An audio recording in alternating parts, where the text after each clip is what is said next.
Okay.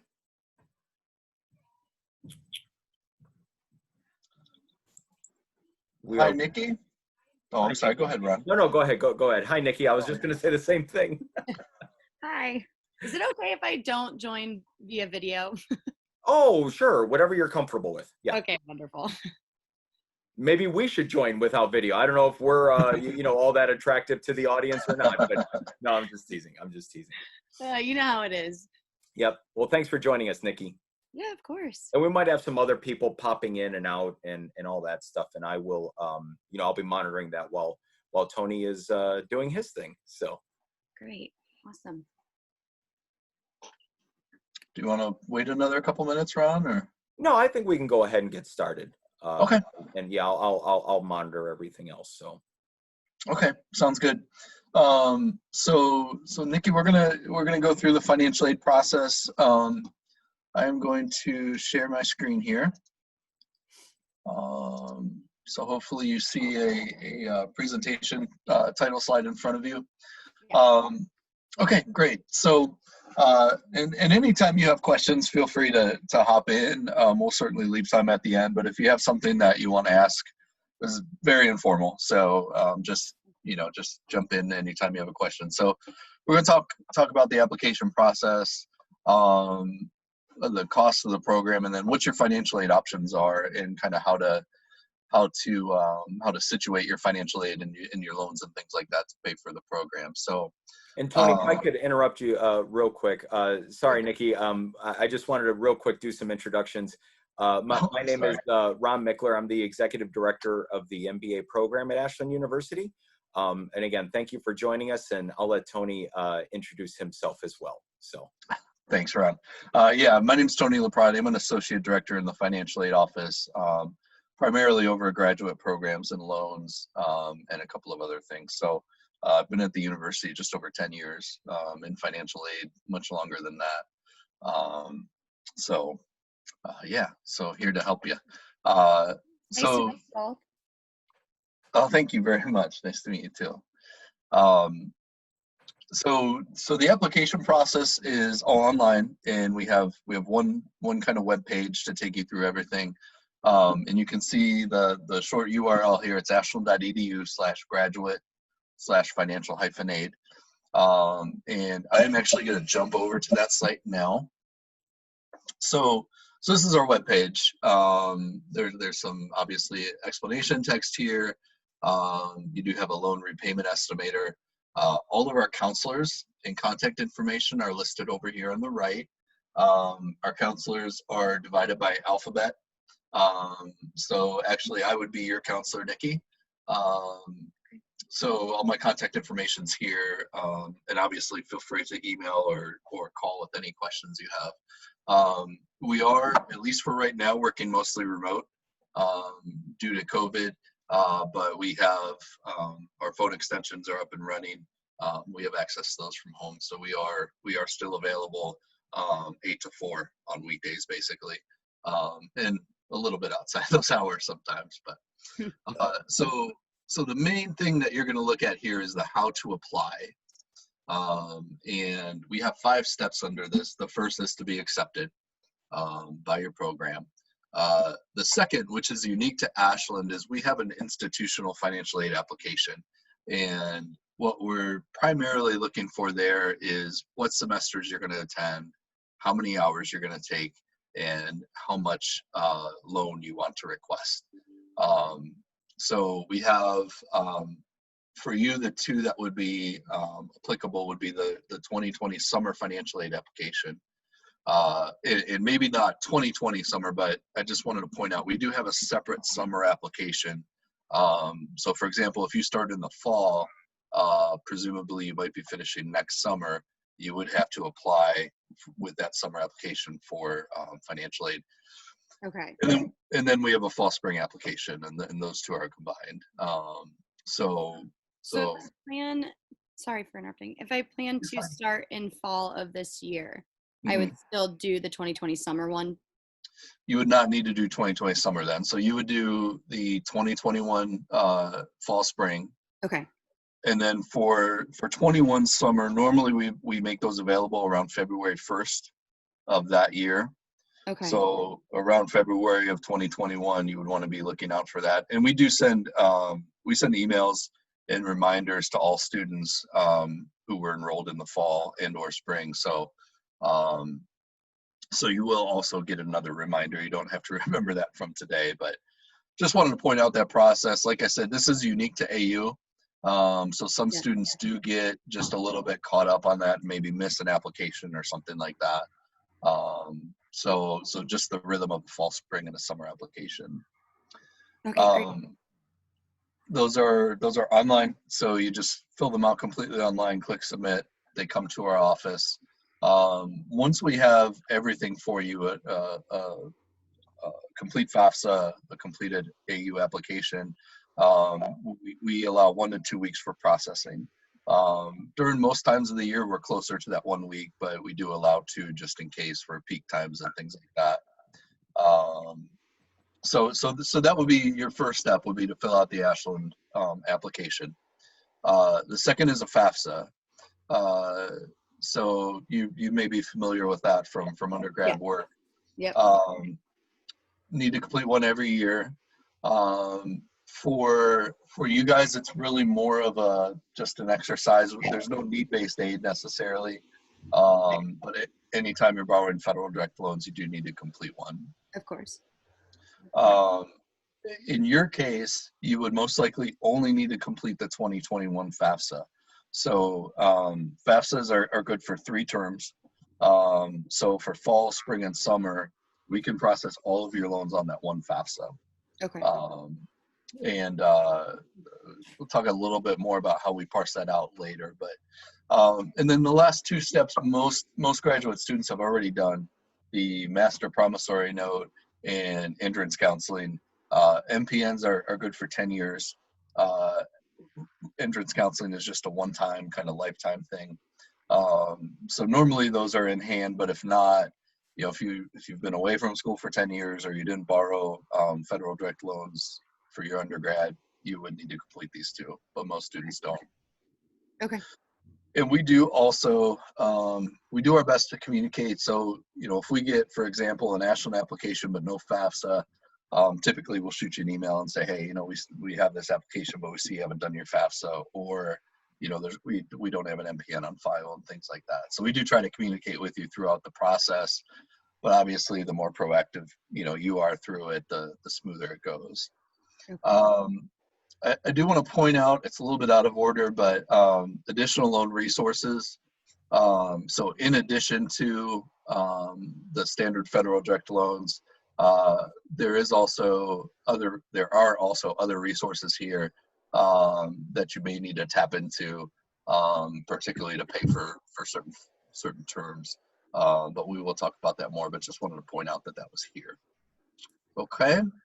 Any questions on the application process? Not that I have so far, nope. Okay. Hello, Ben. I know you joined it sort of in the middle of all that. Basically, I think kind of what you missed is this is our standard page to apply for aid. We were talking through the application process. And this can just be found at ashland.edu/graduate/financial-aid. Or you can go to our homepage, follow financial aid and graduate. You can follow through that way too. We have a 2-step process. We have an Ashland University application, and I think you kind of came in the middle of that piece. We do require a summer application and a fall spring. So if you're looking at starting in the fall, right now you would do this 2021 graduate application. Primary purpose, we're looking for how many hours you're going to take and how much you want to borrow. And then next summer, if you're doing a 3-term program, you'll fill out a summer application next summer. But all your steps are here. Again, contact information for financial aid counselors is over here to the right. Never hesitate to contact our office, and we can help you through these things. So I'm going to flip back here. So just cost for the program. Programs range from $27,000 to $33,900, and Ron, you can jump in if I say this wrong. So the 27,000, I believe, is a traditional option. It's actually free. No, I'm just kidding. Wouldn't that be great? That would be nice, wouldn't it? Boy, our enrollment would go through the roof. Right. Yeah, you are correct. The traditional is 27,000 for everything, all program and fee, or all program tuition and fees. Basically everything or excluding books. That is the only cost not included with that. And that is for the 2020-2021 academic year for that price range. Okay, so you said that that's for the 27,000. What would make it reach up to the 33,900? Is that including like extra things that may come along with your classes? Like I know with my program that I was looking at, there's something that might possibly travel to like New York City. Is that something that would increase it? Sure. So it's a good question. Tony, I'm not trying to overstep any toes or anything. So the 33,900 price tag is for our specific one-year options. And so we have one-year international MBA programs that include 2 international study tours.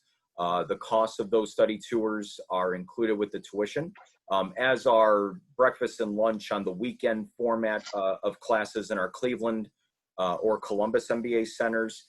And we also offer a one-year online MBA program where we include a Verizon mobile hotspot with 1 year of unlimited data. And then depending on the specialization you would be choosing to pursue, if it was project management, for example, we would include a student PMI membership, Project Management Institute membership, as well as the cost of becoming a PMP upon graduation. So those other additional services or additional opportunities are included with that tuition. So that's the reason for the 2 different price points. The tour that you were referencing, the New York tour, we can certainly include that within our one-year options and substitute out an elective, for example, and I can go into a little bit more detail with you individually on that, maybe after this presentation. But if you were pursuing the traditional MBA program, you could certainly go on the tour. It would just be at cost. So the tuition for the course, because it is an elective class, that's all factored in with the 27,000 price tag. But when we have gone to New York City, obviously we're not going this year for obvious reasons. Right. But in previous years when we have gone, the airfare, hotel, sightseeing, and chartered bus, that was all for $1,600 on top of the cost for the tuition of the course. So in other words, if you wanted to look at that, you would be at whatever, 28,600 then, maintaining the cost for that tour as the same for next year as what we've done previously. Okay. Thank you. Sure. You're doing the 1 year. Okay, so I also broke out the semesters. That's typically how you're applying for aid.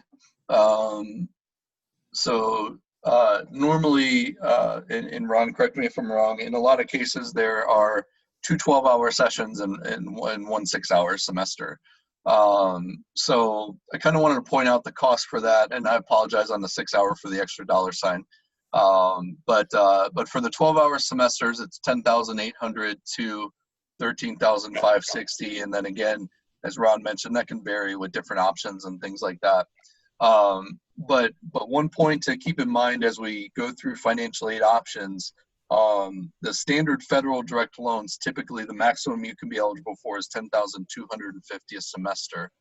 So one thing I really want to make clear is that there will be a remaining balance even after your maximum loan eligibility, and we'll talk about options for that and things like that. But just want to make sure that those semesters where potentially you're taking 12 hours, your standard federal direct loan will just about cover at the traditional option, but then you'll need some additional funding for the other options. And then of course, a 6-hour semester you should be able to cover with no issue with your federal direct eligibility. So yeah, and I just Tony, if you could stay on this slide real quick, I just wanted to jump in. For the traditional MBA program, students can take as much or as little as they want per semester.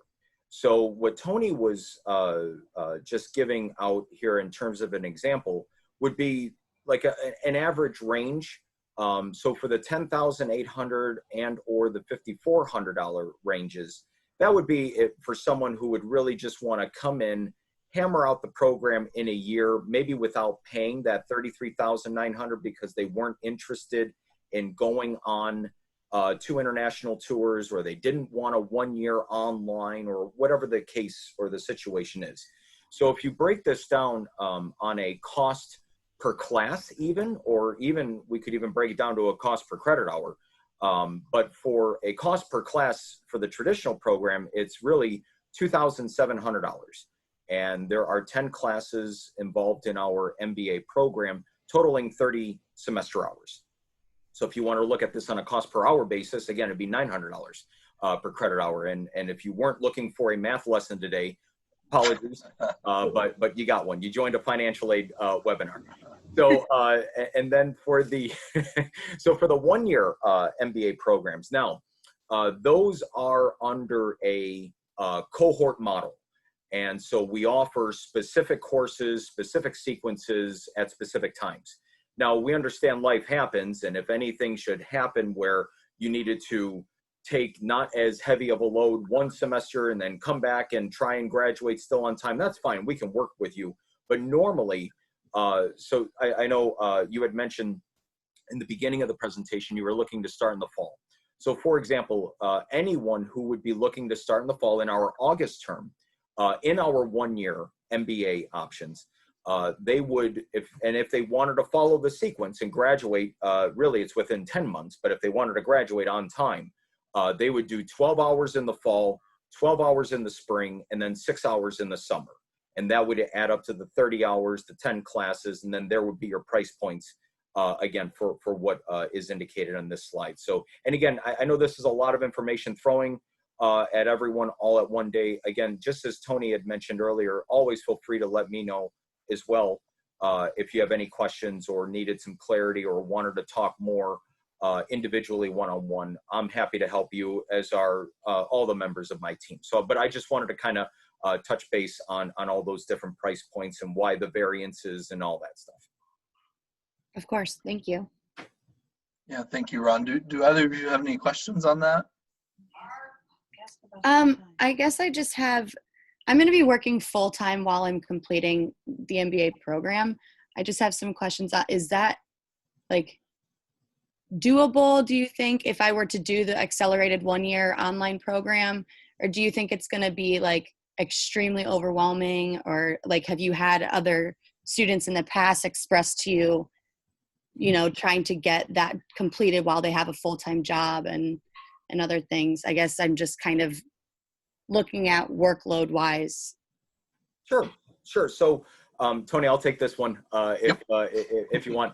So the way we design all of our online program, or all of our online classes, whether you're doing the traditional or the 1-year online, we design our online classes to be completed in 7 weeks.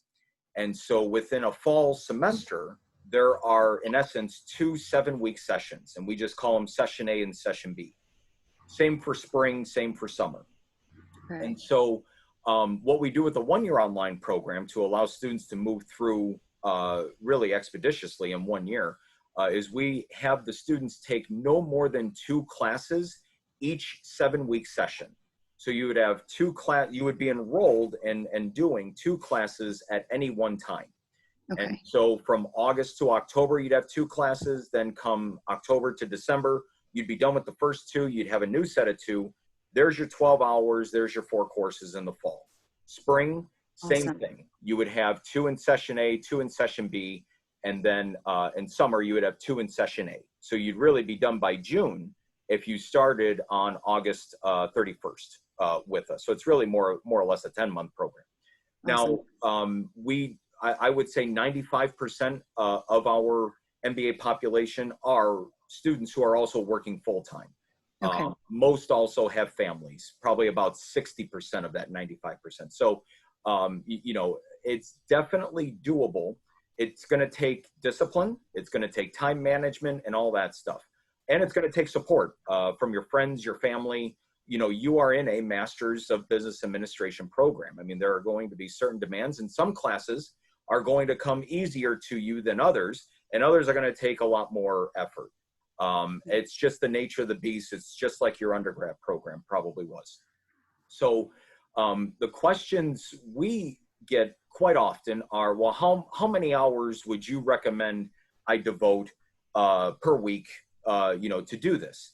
And so now I'm in a doctoral program, Tony's in a master's program, you know, everything kind of varies, but on the average, I would probably suggest per week, per course, you should be able to do everything you needed to do in about 6 hours.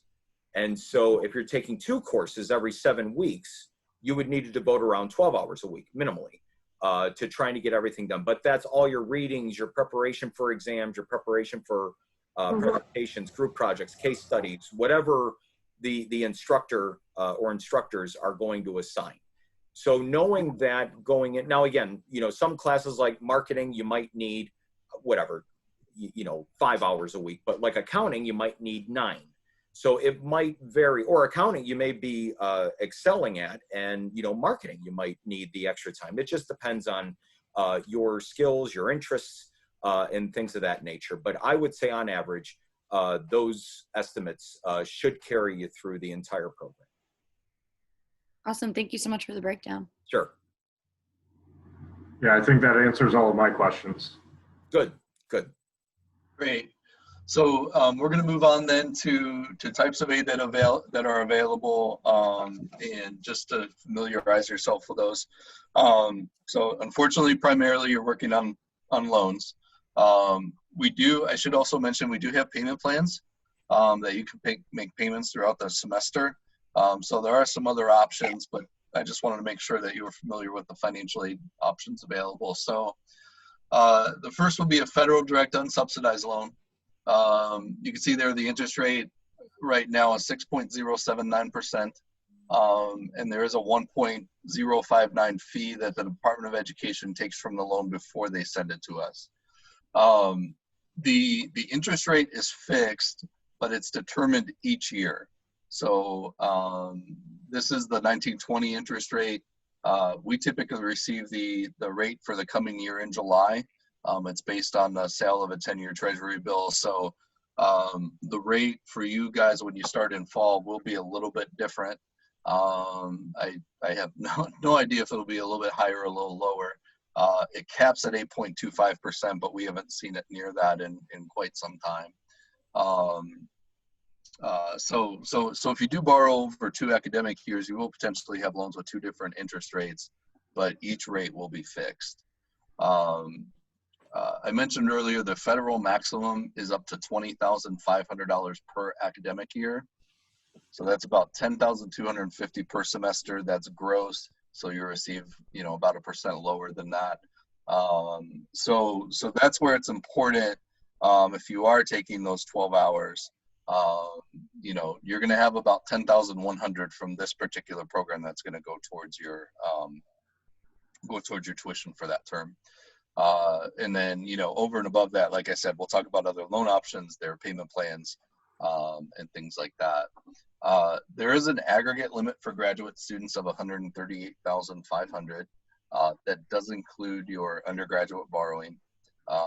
You know, hopefully you're not close to that, but I did want to throw it out there in case anyone might be. There are no payments required while you're in school, but interest begins to accrue immediately. So if you can make payments while you're in school, you certainly want to, even if it's just paying that interest. If not, then the interest gets capitalized onto the loan when you go into repayment, so then you're paying interest on that interest. So if you can make any payments while you're in school, you certainly want to, but you are not required to.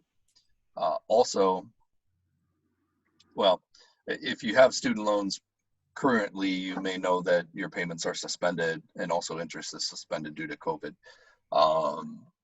through September right now. So that's a federal direct. The next option is a federal direct graduate plus loan. So you can see the interest rate is about a point higher, 7.079%. the fee is quite a bit different. They take 4.236% from this. So, you know, depending on how much you need to borrow from this program, that could be significant. Like if you're borrowing $10,000, for example. With this program, you can go up to the cost of attendance minus other aid received. Cost of attendance includes all the fees that you're paying directly to the university, so that tuition that Ron spoke of, but also an allowance for living expenses, books, supplies, travel back and forth to campus, things like that. So basically the cost of attendance is covering your full cost for that year of your education. So living expenses, for example, may not cover like your full mortgage, but it's covering the kind of a percent that's related to your education related expense. So the important thing there is you can borrow a little bit extra if you need to for those other things. There is a credit application on the PLUS loan. It's a scaled back credit check, so they only look at negative credit events like bankruptcies, liens, and accounts above a certain balance that are 90 days or more past due. They're not looking at debt to income ratio. They're not looking directly at credit score. So this is a little bit easier to get certainly than a loan from a private institution, but there is a credit check. You apply online, and they'll tell you immediately if you're approved or denied.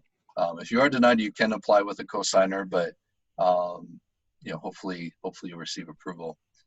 Again, no payments required while you're in school, but interest does begin to accrue immediately.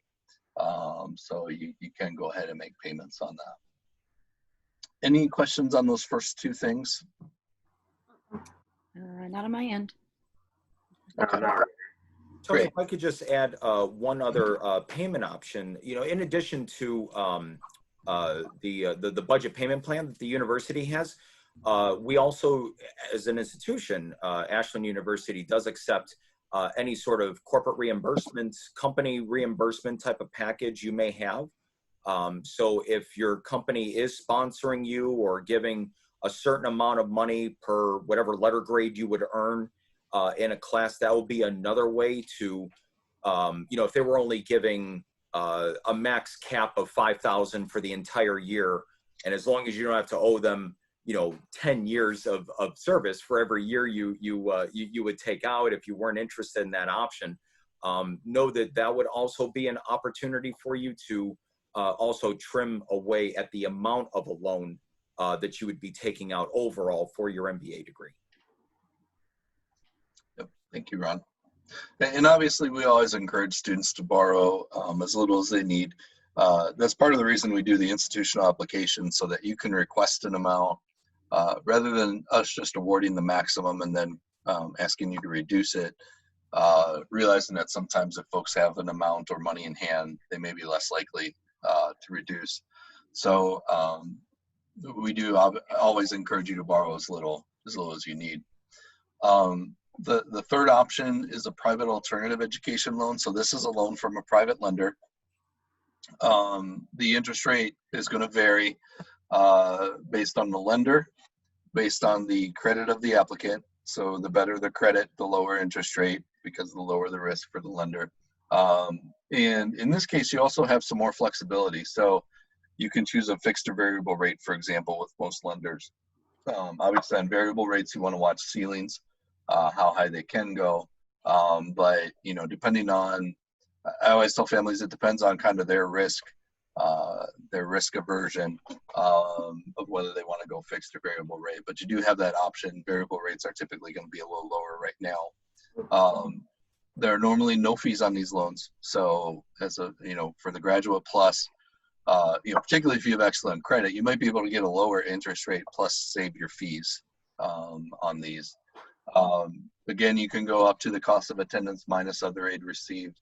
There is a credit application required, and because they're a private lender, they're going to do a full credit check, just like any other consumer loan that you applied for. Again, typically no payments required while you're in school. Interest does begin to accrue immediately on these. Many lenders do offer a discounted interest rate if you do begin making payments right away. And what they'll do, it'll be a small payment amount, whether it's $50 or $100, or in some cases even $25.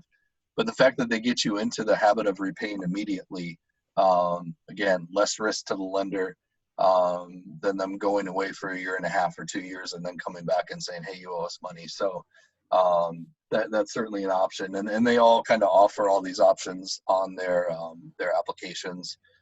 Most of them are good about laying out what the difference would be. For example, if you started making payments versus if you didn't, what the total amount then of over the life of the loan that you would, potentially save by making some of those payments early and things like that. We do have a lender list on our website at ashland.edu/student-loans. And actually on that page, you can find information about all these loans I've talked about, links to apply, and all the different terms of the loans and things like that. So the lender list. Oh, I'm sorry, go ahead. Can you repeat that link that you said all of this information's on again? Yes, it's ashland.edu/student-loans. Awesome. Thank you. Oh, absolutely. Absolutely. You're welcome. Now, with the lender list, you do not have to use one of our lenders, but we also didn't want to just send you out to Google and say, find a loan, because we know that's where, danger for scams and things like that. So we do have a lender list. They're mostly larger lenders in the area. Sallie Mae, Discover, PNC, lenders of that ilk. But again, if you have a bank or a credit union or anyone that you're banking with and you want to see if they offer student loans, you're certainly welcome to do that. The only thing that we like to have for both us and for you is electronic processing, which I would say a strong 90 to 95% of lenders do these days.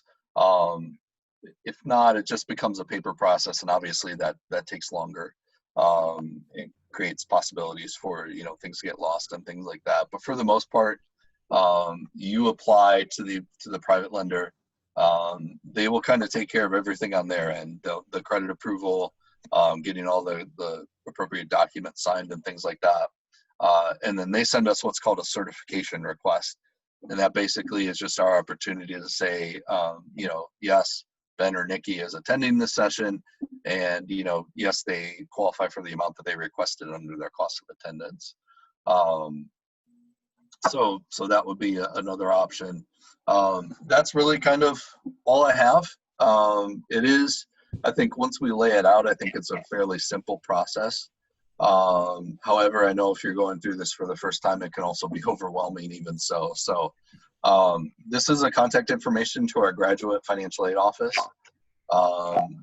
Certainly feel free to call.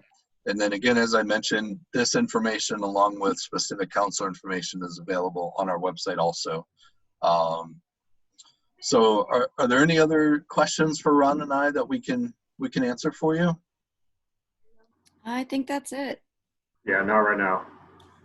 Tony, if I could ask one question. Sometimes we get this more commonly right now, and well, apparently we did such a great job that neither Nikki or Ben have any other questions. But one question we get is, I know you mentioned when we first started the presentation that normally takes around 1 to 2 weeks to process the information and the application and everything. And so, in case students are on the fence and they kind of wait until right before classes begin, right? Yeah.